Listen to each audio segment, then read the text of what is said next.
The Aurora, Texas.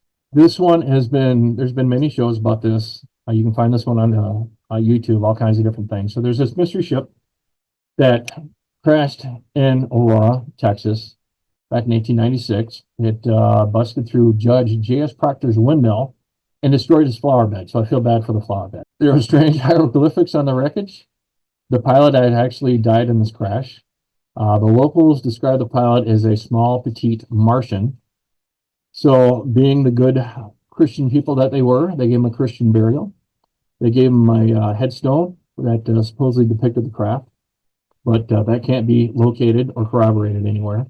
A replica was put on there, but it was quickly stolen by unscrupulous UFO investigators. But where's the ships or the rest of the ship? Nobody knows. Supposedly parts were put in a well, but no one's been able to get to the well anymore. Is the body still out there? There is the records of the cemetery do say that there is a body of a petite Martian. I don't know exactly how they word it, but there is a body buried there that is not human, but it doesn't say where. So anyhow, like I said, there's a lot of stuff on YouTube on that. It's really interesting. Cape Girardeau, Missouri. This happened 6 years before Roswell, so it never gets any press, but this one is interesting. So at about 9:20 in the evening, the sheriff calls up the local Reverend William Huffman, and says that he needs them to come out to a crash site to read the last rites to some victims. Well, he thought he was coming out to a aircraft crash. Of course, once he got there, he quickly realized that it wasn't your typical aircraft. It was actually a UFO. Well, the saucer was metallic, had no seams, but it was broken open in one place. There was 3 5-foot tall aliens with big heads, and one of them was still alive. So 2 of them had died, one was still alive. Now, obviously, this is during World War II, or just prior to World War II. So swearing people to secrecy was easy back then, the whole loose lips sink ships type of deal. So it was easy to keep everybody quiet. However, there is proof to this. There are fire department and police department records that show that something did happen that day, that the military came out and removed a whole bunch of stuff. And there actually was a picture of an alien taken, and there was 2 copies of this picture. Nobody knows where that picture is anymore. Unfortunately, I would love if this was the actual picture there in the upper left, but obviously it's not. It's just a reenactment, so it was something similar to that. The Battle of L.A. They say that the U.S. mainland had never been bombed, except for some balloon type of bombs that the Japanese rigged up. Well, that's a lie, because actually Santa Barbara, February 23rd, 1942, a Japanese sub that actually surfaced and shelled a oil field. They did minimal damage, didn't hardly do anything, but mainland had been attacked. That was February 23rd. Well, 2 nights later, between 3 and 4 o'clock, on the left-hand side, you see a picture. This is an actual picture. They see something flying over LA. It's not responding to any radio traffic or anything. They have no idea who it is, so they start opening up on it. They shot 1,400 rounds of anti-aircraft ammo, thousands of rounds of 50 cal. Never brought anything down. Now, there's conflicting information on this one. The 4th Air Force says that there was nothing there. Well, as you can see from the picture, something was there. The War Department said, well, actually, it was light planes from the subs. Japanese subs, they actually did experiment with this.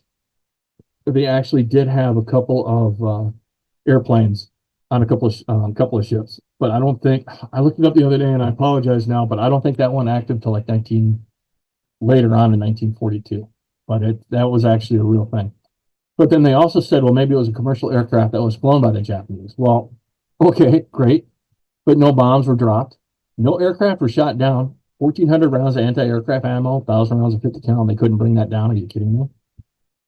Anti-aircraft ammo at that point could reach up to about 37,000 feet.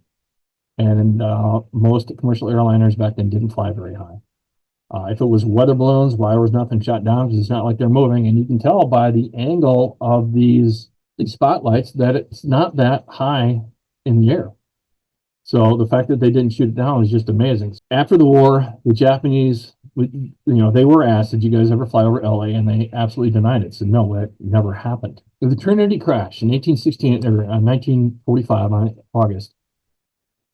There's this great book, Jacques Vallée and Paula Harris wrote this book together.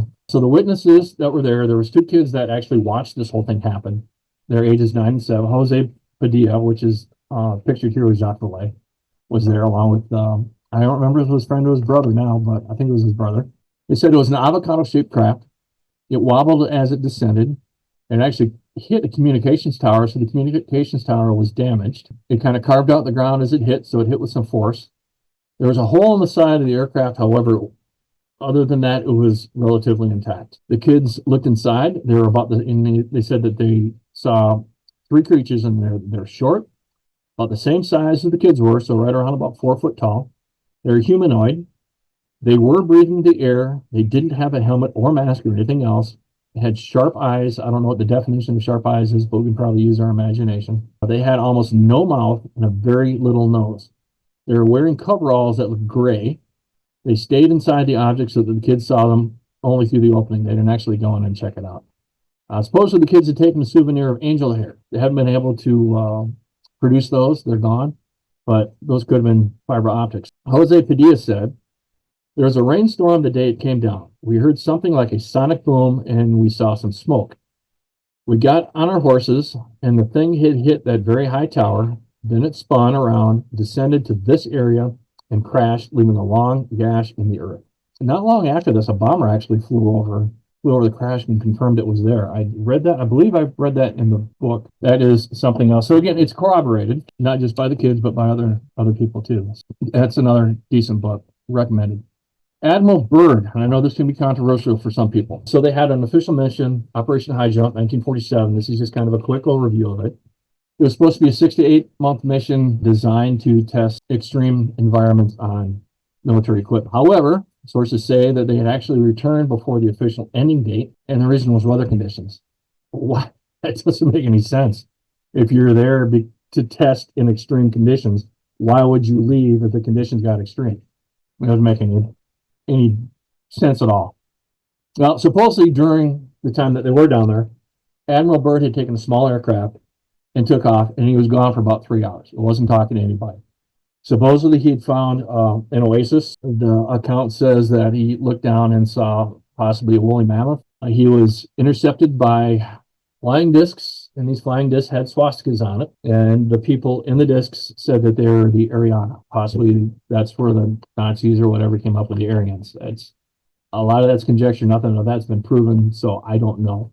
And allegedly during this time, the rest of the fleet was attacked by UFOs. Now, the Chilean newspaper El Mercurio had twisted Byrd's words in an interview that he said, where Byrd said that America could be attacked by ships that could fly pole to pole at incredible speeds.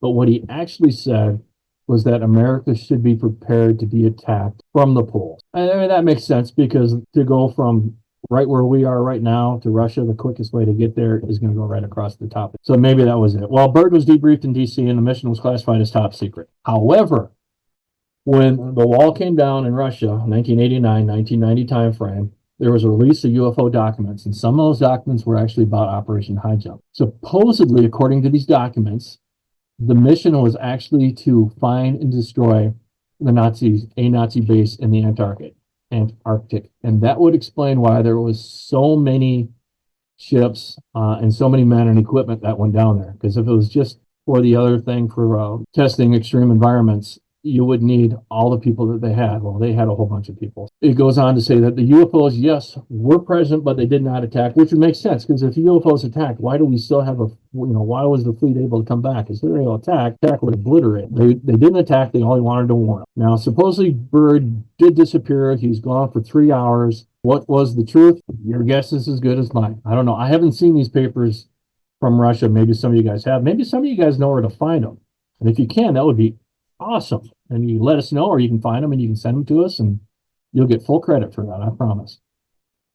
Okay, Roswell. Everybody knows about Roswell. Just about everybody knows about Roswell. Quick overview of Roswell. Rancher Mac Brazel found wreckage on his property in Lincoln County, New Mexico, which is approximately 75 miles north of Roswell. They brought it to the sheriff, who brought it to Colonel William Branchard at Roswell Army Airfield. And the next day, you see the paper right here, and the paper says that the RAF Roswell Army Airfield captures a flying saucer on the ranch in the Roswell region. There are many rumors regarding the flying discs became a reality yesterday when the intelligence office of the 509th Bomb Group of the 8th Air Force at Roswell Army Airfield was fortunate enough to gain possession of a disc through the cooperation of one of the local ranchers in the sheriff's office of Chavez County.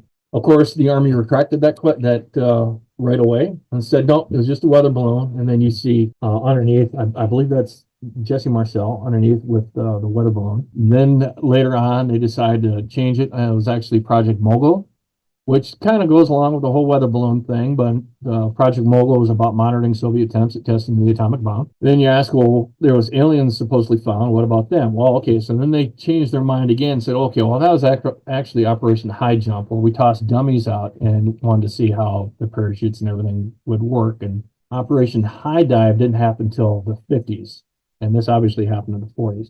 Now, Major Jesse Marcel, who's an intel officer at Roswell Army Airfield, was put in charge, and he actually brought some of that records home to show his family.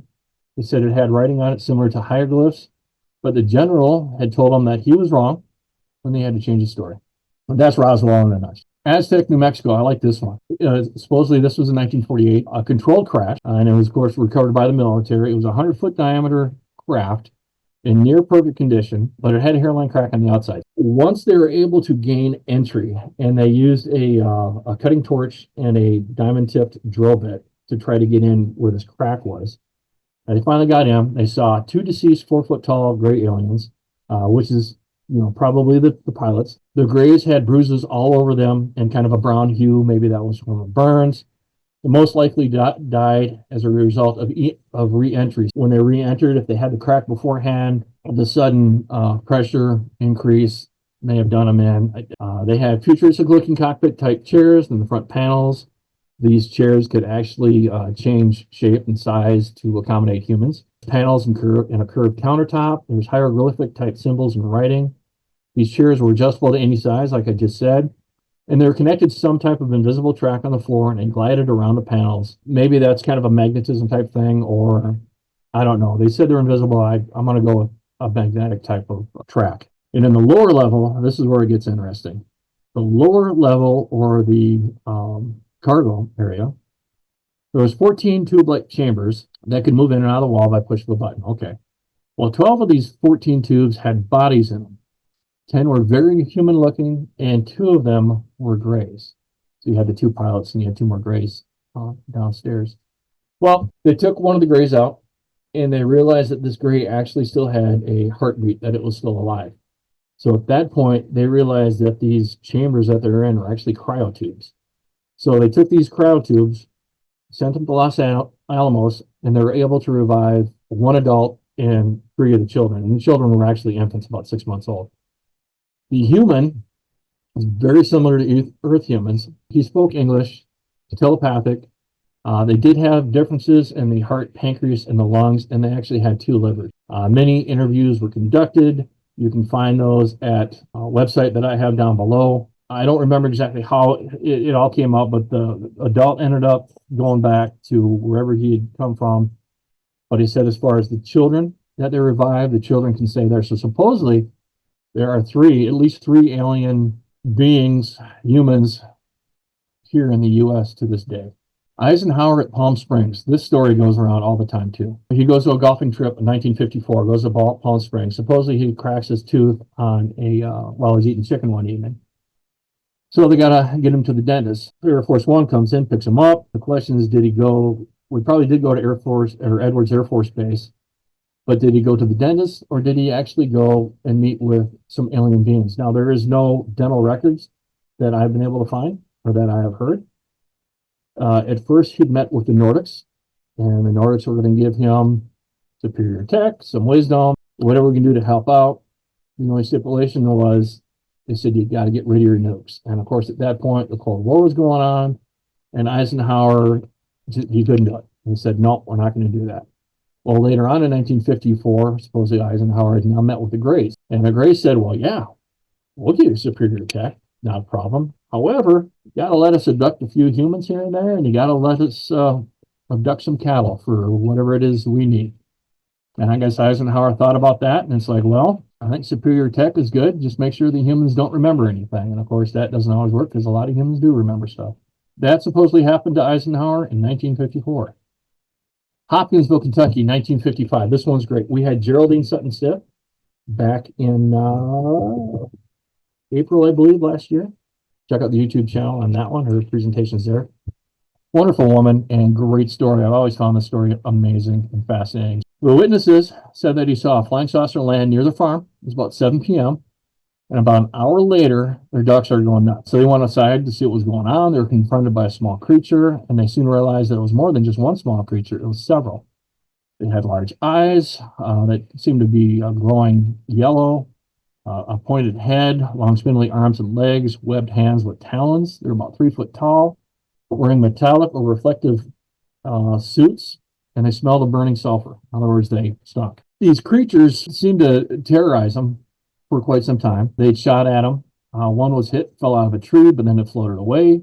There's a glowing spot where it hit. So was that kind of their blood? Was it not? You know, what was going on with that? At one point, one of the witnesses had walked outside, and you can see in the upper left how there's an overhang right there at the door. Well, he walked outside that door, and one of the creatures was actually right above him and reached down and grabbed his head. So at about 11 o'clock, they were finally able to go to the police station and tell them what the heck was going on. Well, of course, nobody believed them. They went out there anyhow, said, all right, fine. So the local police chief went out there, the state police went out there, and they were able to get military police out there too. Yeah, the MPs from Fort Campbell.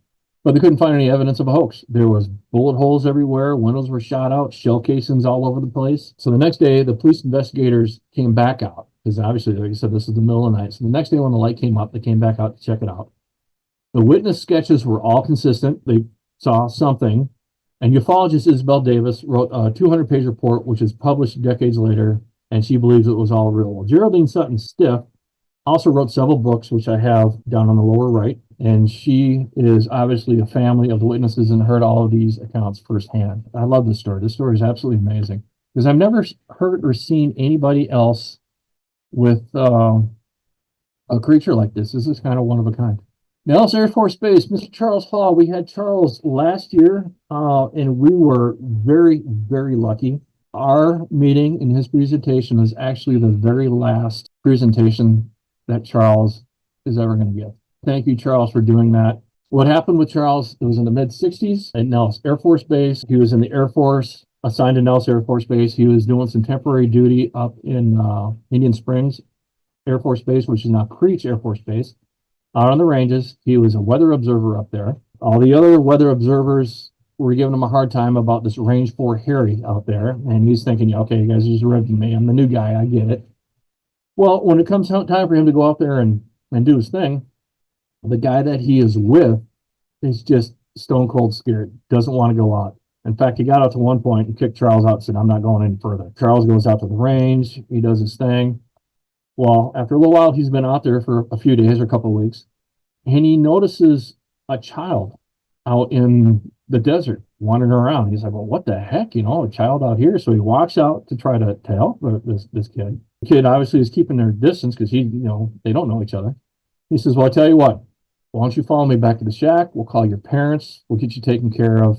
Not a problem. So as he walked back to the shack, looking over his shoulder, making sure the kid's going to follow him, he gets back to the shack, and when he turns around at this point, he sees one of the tall whites with the child. And it was at that point that he realized, whoa, there's a lot more going on. He's got a book series called Millennial Hospitality. His new book, NW24T, is Norwegians with 24 Teeth. His books is more a memoir of his time in the Air Force, but he has some outstanding stories and anecdotes about his time at Creech Air Force Base or Indian Springs out in the bombing range. And I highly recommend his series for that. Definitely. Great set of books. Okay, let's see. 1971, 1917 in northern Minnesota, of course. This is my very first on-site investigation. Thank you, Anna, for going out with me on this one. She helped me out with this one. Back in 2018, 2019 timeframe, right around there, probably 2019 at that time, because I had just become a field investigator. My wife and I had gone up the North Shore. We're staying at a log cabin up there. Dodge's Log Lodges. I recommend that place. Great place. They're right on the water. Small cabin, fireplace, and it's very rustic. It's beautiful. It's perfect. So that's my ad for them. Anyhow, I saw a magazine while we were there, and in this magazine there was an ad that said, if you've seen anything up north, contacted me, and it had a few other things. That was the main thing. I contacted this guy, and this guy said, hey, I got this really interesting case going on. Something that's probably up your alley. Why don't you come up here and check it out? So it's like, okay. Initially, the case was about these lights that dance around each other, like I was talking about earlier. That's what the whole case was all about. But as I was talking to the witness, I then found out that there was actually a possible landing in 1971 and another possible landing in 1972.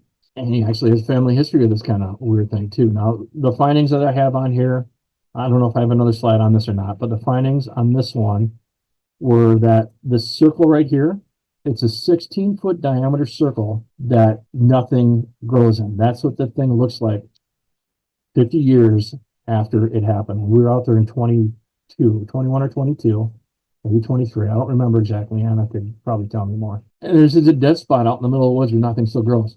That was probably where this thing had landed. They may have had some missing time. This, like I said, this story it's kind of a long story, but we'll talk about that some other day. So we did the analysis on this, deeper levels of the samples that we took. It was evidence of high heat, a lot of carbonate. So there's evidence of high heat. Nixon and Jackie Gleason. Of course, these guys. Well, Nixon had and Gleason played golf together. They liked each other. They talked about UFOs all the time. But then one evening, Nixon picked up Mr. Gleason, took him out to Homestead Air Force Base to a building there that had supposedly the wreckage of a UFO. When they both walked in, Gleason saw 6 to 8 square freezers with small bodies in them. There's 4 tables with small bodies on them. They said they're about 2 foot tall. So, I mean, we're talking tiny. Small, bald heads, very large ears. Maybe they were like the Hopkinsville one. Well, in 1986, Gleason had recounted the story to ufologist Larry Warren, and that's when this whole thing started. So it's possible that Gleason and Nixon knew about this. Alabama, December of 1990, because this one I know fairly well. On the upper left that's where Dothan, Alabama is. Well, that's not Dothan. That's actually Fort Rucker, which is now Fort Novosel, Alabama. This person was going through flight school, woke up in the middle of the night, looking over towards the door. He was on a top bunk. Okay, we got a couple of bunks in here. It was 3 roommates. One guy's on the bottom.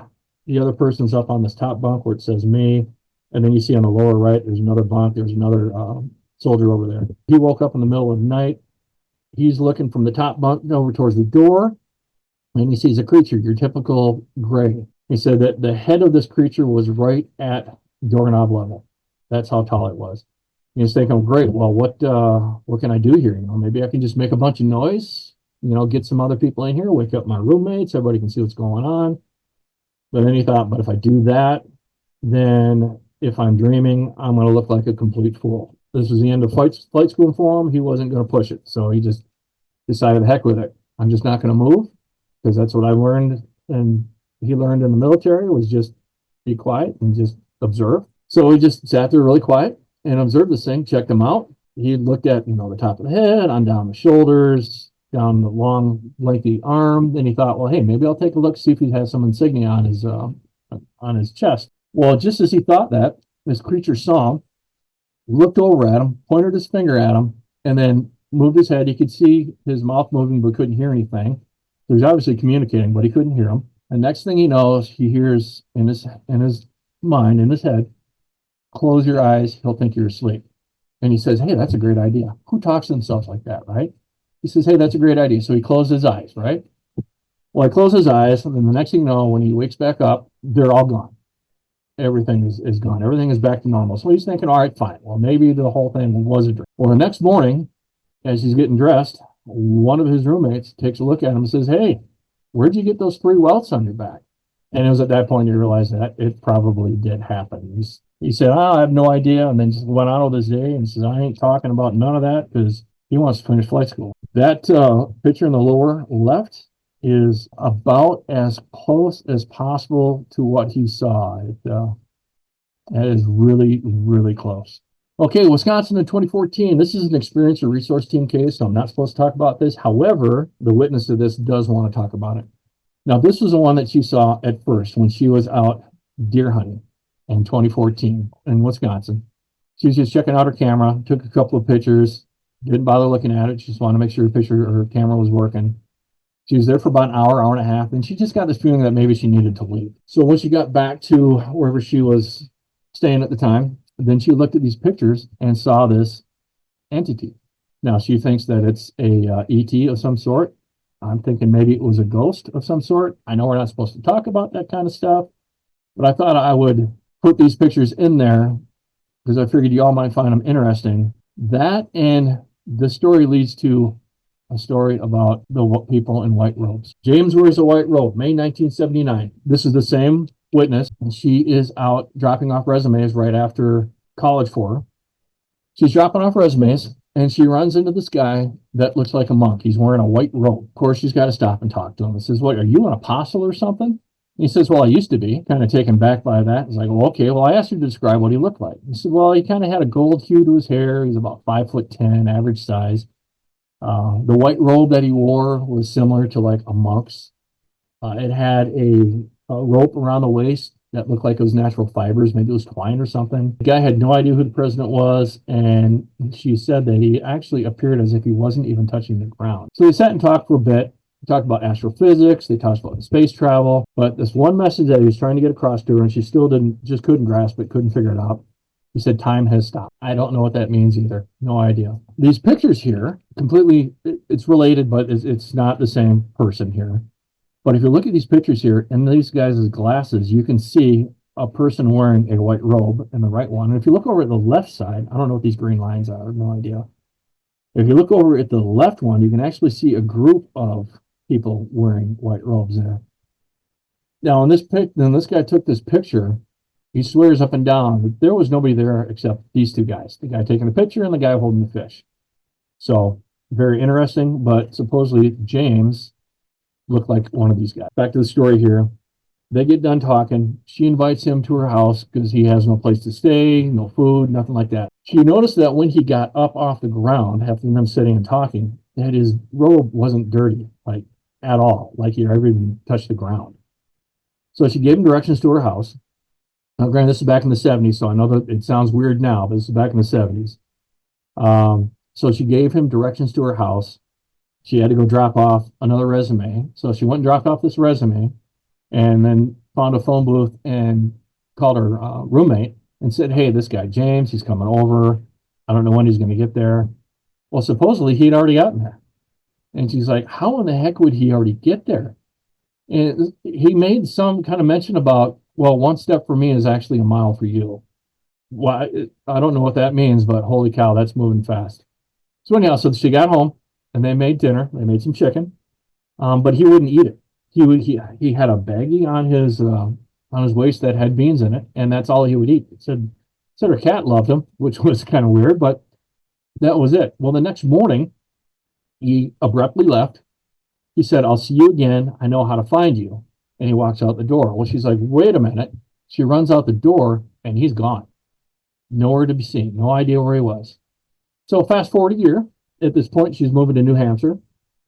And as she's moving to this house, comes up to this house, well, James is right there in the driveway with another monk. Okay. Well, he knew where she was going to be. How? How did he possibly know? So she asked him, "Well, where have you been?" He says, "Well, they have to go to their ship every year." Well, her friends thought that this was just a crazy person, so get away from him. But how did he find her? Things went on again. He said that, "I'll find you again." She moved some things in, and when she came out again, he was gone. Well, he's trying to give her the same message that time has stopped, and she still doesn't get it. Still doesn't understand what he's talking about. So we fast forward another year. And now in a different part of town, they're going out to eat. This is in Hillsborough, New Hampshire. She saw about 22 people on the corner, and every single one of them was dressed in this white robe. Just like this picture taken over here, a bunch of these people dressed in white robes. She ran over to them, and James wasn't there, but she asked him, says, "Are you guys friends with James?" He said, "Yeah, well, we know him." He says, "Well, where are you from?" And then they just started in, "Well, we have a message."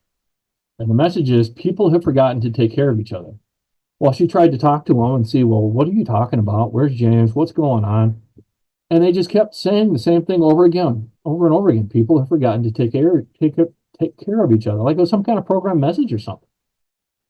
Well, her friends actually thought she was talking to homeless people, so they tried to pull her away. And, they're struggling. Hey, let's not talk to them. They're homeless people. Let's just go. She turns back around to say something to these guys in the white robes, and they're all gone. every single one of them. Fast forward another year, and now they're in Concord, New Hampshire. Concord, New Hampshire. She's helping her friend move, and she found a newspaper, which was the Concord Monitor of May 1982, and it had James' picture at the Capitol. And he was quoted as being there to check on the Capitol and to make sure that people were taking care of each other. Well, she'd cut it out and kept it in the dream diary, but then 2 weeks later it disappeared. And she had never seen James again. That's an amazing story. And to have photographic proof somewhat of this over here, because when I talked to the witness, we did a three-way conversation with Paul, and I'll rest in peace. He's part of the ERT. He was part of the ERT. And this is one of the pictures that he had, that he got from a friend of his. Okay, great. The Las Vegas one of 2023, right? We're going to kind of end on this one because I think this is towards the end. Green streak through the sky, which at this point we're thinking that was just unrelated, just another a meteor one that fell through that went through the sky. But the witnesses said that they felt this thing land. They saw lights but couldn't see a craft. They could hear footsteps on the ground and on their roof. They said that they saw the aliens, that they were 8 foot tall. They had big eyes, shiny eyes, and that they were greenish skin covered. Well, the next day, the police set up a surveillance video. Why would they set up a surveillance video if nothing happened or if this was a hoax? Now, I should have a couple of videos with this. Yep, right here. Okay. Now, on this one, watch up here on the upper part of this fence. You'll see a shadow, but it doesn't look like a shadow. It actually looks like something is there. Maybe I'll set. It's one thing to squint at a fuzzy video on YouTube and then decide space aliens do or do not exist. And it's another thing entirely to subject those sightings that was recorded by that family in Las Vegas, and he applied his technology to try to debunk it. You can see Here he is on his YouTube channel, Crime Scene, discussing what he calls the entity in the family's backyard. Here we go. We can take a video and look at whether or not there is an artificial artifact added to it or not. And in this case, we can definitively say, to a degree of scientific certainty, that this entity, this thing in the video, is there in the physical reality in which the Kenmore family is also there. Like, this is so critical because you can clearly see through the slots in the fence that there is a leg motion moving from the right to the left side of the screen.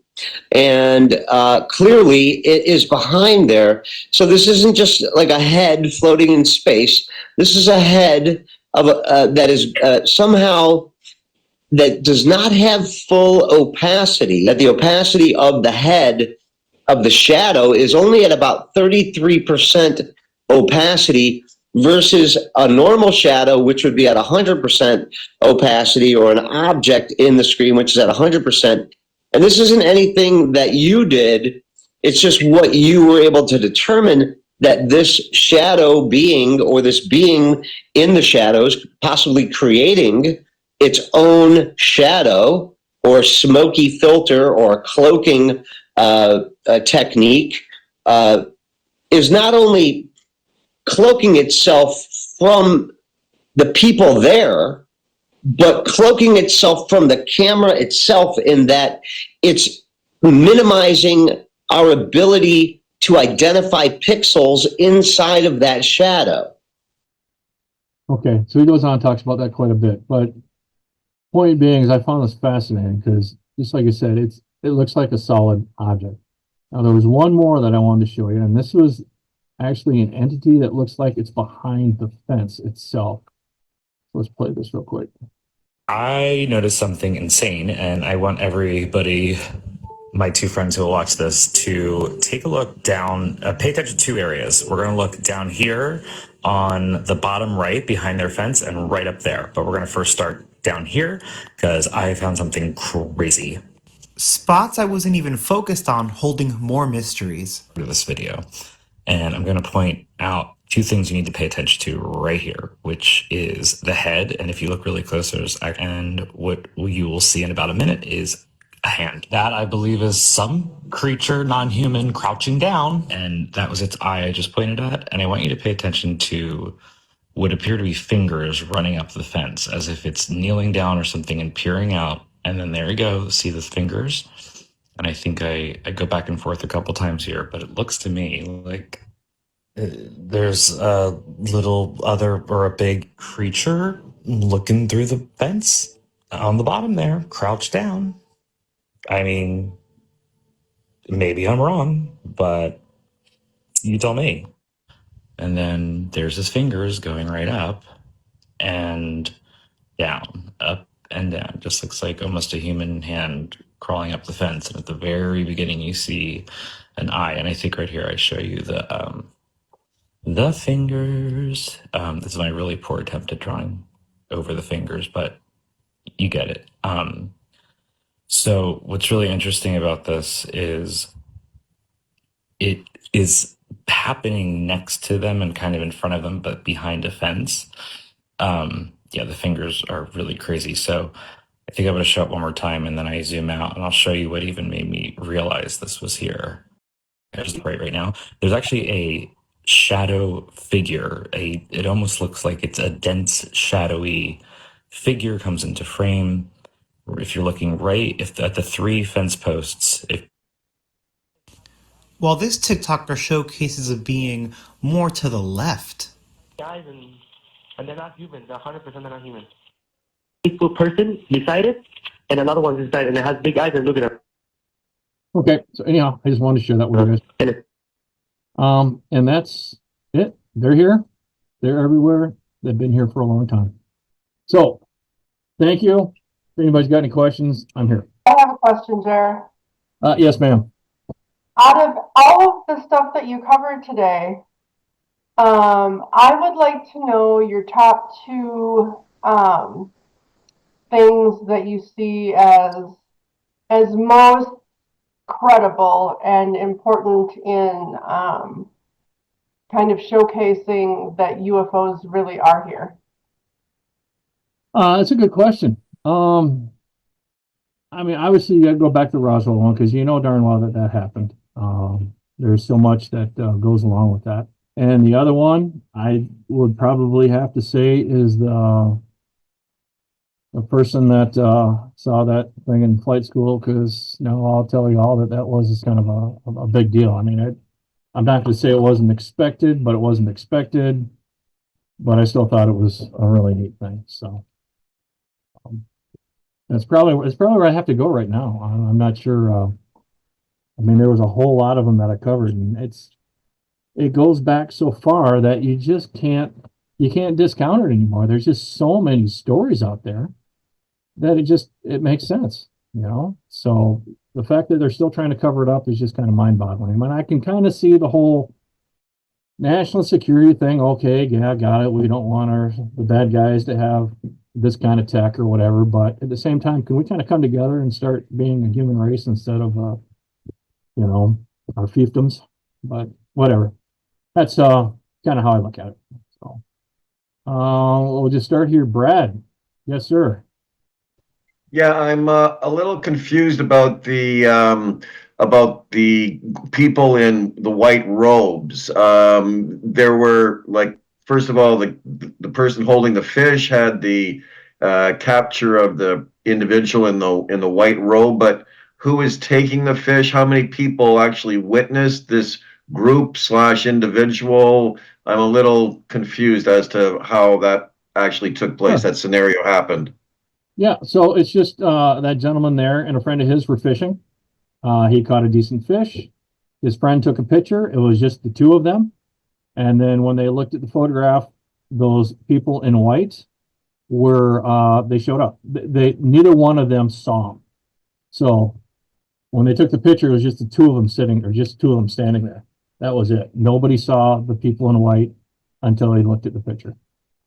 Does that answer your question? Let me understand that both individuals that were on that lakeshore saw the individuals? Both those people on the lakeshore that took that picture or were part of that picture did not see the people in white. Well, that's amazing. Yeah, I agree. And, there's that, the whole thing with photographs and when you take a picture, just like when you use night vision goggles, for those that have had the pleasure of using those, there are certain wavelength frequencies that a picture will pick up that your eyeballs can't. And the same thing with the goggles, that there's frequencies that the goggles will pick up that your eyeball can't. So it may have been they were just happened to be at that frequency. So the camera was able to capture them, but not they never saw them there. So.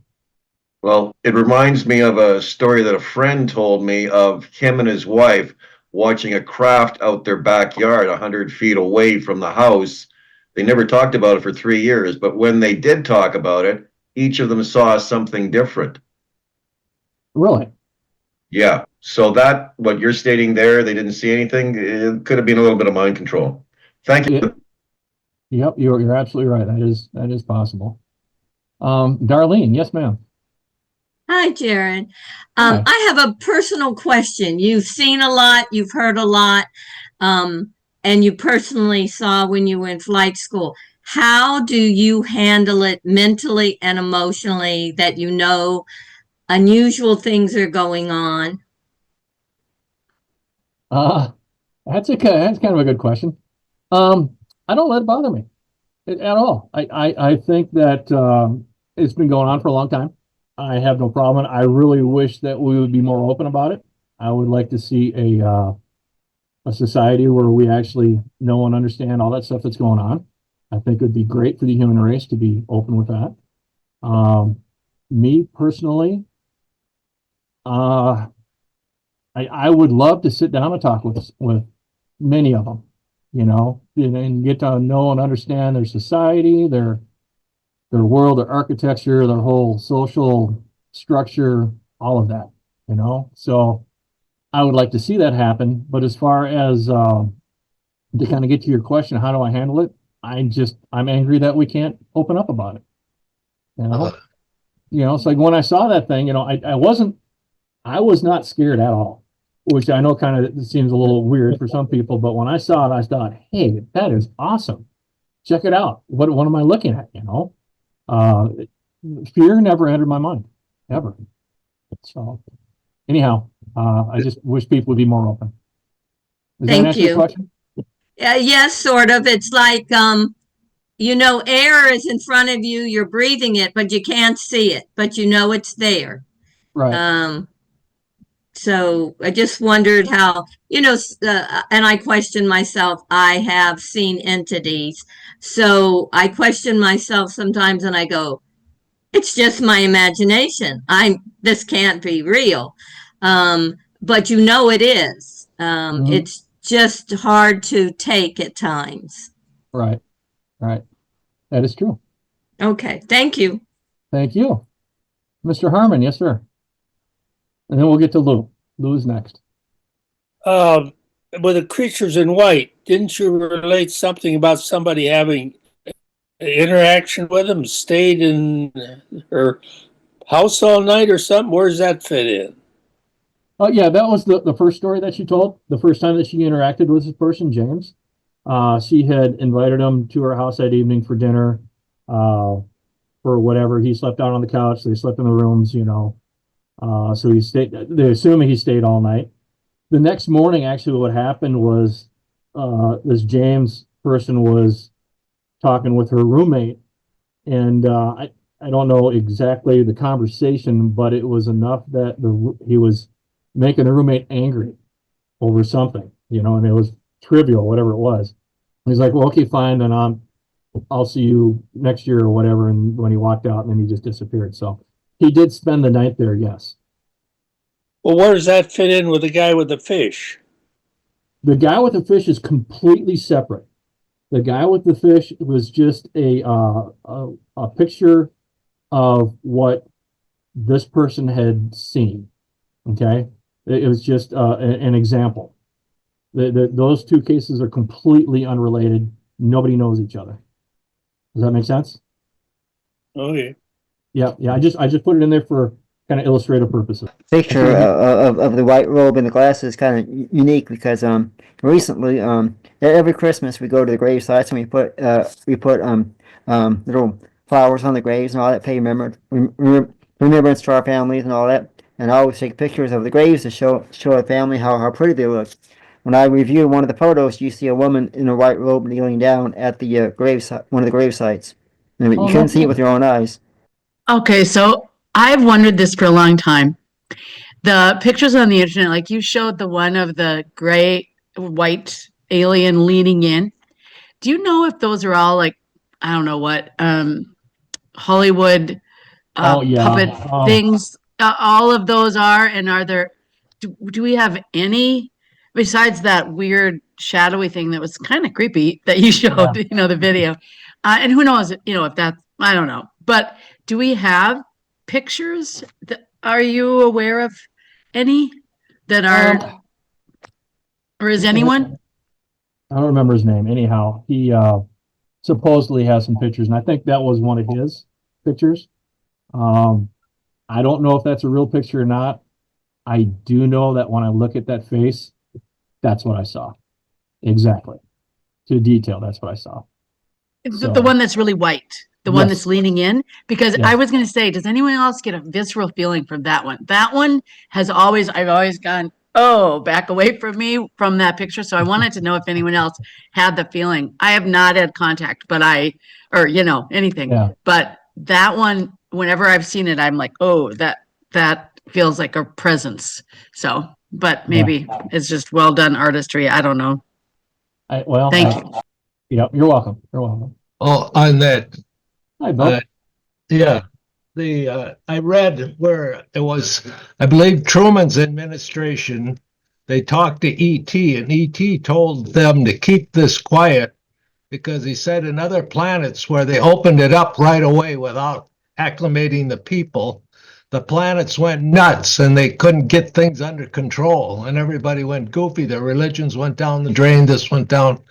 So I don't know if that has anything to do with them keeping everything so hush-hush all the time. Looks like they're starting to open up with it now, but. Right. It probably should take a little bit of time to get people acclimated to it. I mean, those of us that are here at this meeting wouldn't have a problem with it at all. I have no doubt. However, there's enough people out there that, you're right, probably just going to go a little nuts over the whole thing. So that's possible. So disclosure is not going to happen anytime real soon. But, maybe a slow trickle would be nice. I'm sorry? I said a little here and a little there and a little here. Yep. A little truth here, a little truth there. That would be perfect. So, thank you, Bill. I hope you can hear me okay. I'm losing my voice. I don't feel well this weekend. I'm actually wondering about your story. Have you ever been regressed? Have you ever discovered more about what happened to you that night? No. I tried once, and the person was just starting out doing the whole hypnotherapy type thing, and she really wasn't able to get me under, and it didn't work. So I wouldn't mind doing it again. Did you? I have to throw it out there, of course, just because I'm like that also. But Sarah Cosme, she's the level 3 practitioner. Mm-hmm. I'm a level 3 QHHT practitioner. Oh, you are? I'm here in Fargo, so I'm part of but yeah, when you said that about her, I'm like, oh, hey, me too. But anyway, I just wanted to ask you if you had ever had the experience like that, but get a hold of me if you want to try something else. So I send me a message straight to me. Send me a direct message with your email address, and then we'll talk. Yeah, okay. Thank you. Just had to throw it out there, but yeah. Yep. Perfect. Good presentation, by the way. Oh, thank you. I was hoping I didn't bore everybody. Not at all. So, Jared? Yes. Just wanted to mention that Ellie is on our provider list for the ERT. Oh, there we go. Perfect. Then I've got your info, Ellie. Thank you. Someone asked about genuine alien photos. I recall seeing one that was given an example of believed to be genuine. It was taken down in Puerto Rico, and there's a small gray alien standing right on the edge of a jungle area there. So, can't remember where I saw this. It probably in one of the MUFON journals.